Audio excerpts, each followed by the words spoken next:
Bu juda ham xunuk holat. Misol uchun hojatxonada jon berish. O'zi harom joy.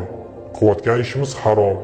Hammasi harom. Yana narigi dunyoga qanaqa ahvolda ketilinadi, shu narsani o'ylayapman. Tirik qolman, bu yo'lga boshqa kirmayman degan tushuncha paydo bo'ldi menda o'sha yerda.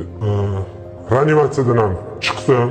Telefonim bor, hamma narsam bor. To'g'risini aytaman, berkitmayman. O'sha больницada ham iste'mol qildim. Tomirimdan emas, hidladim. Keyin o'sha uyimdagilarga munosabatim o'zgarmagan, tavba qilganim bilinmayapti uydagilarga.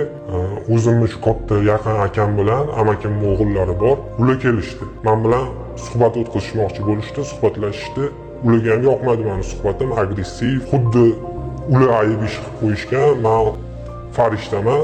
Shunaqa ular bilan to'nda gaplashdim. Keyin o'sha palatada iste'mol qilganman, maza qilib yotibman. Ikkita o'sha majburlab davolanadigan joydagi o'sha medbratlar kirib kelishdi. Meni o'sha detoks qilish uchun, qonimni tozalash uchun, izolyatsiya qilish uchun 3 oyga davolanishga qamab qo'yishdi. Qo'pol qilib aytganda, mendan o'sha 3 oy davomida 1,5 oygacha uyimdagilarga nisbatan, akamga ham, kim meni o'sha yoqqa yotqizishga sababchi bo'lgan odamlarga hammasiga agressiv, ularni ko'rgim ham kelmasdi, ular bilan o'ylagim ham kelmasdi, ular bilan gaplashgim ham kelmasdi.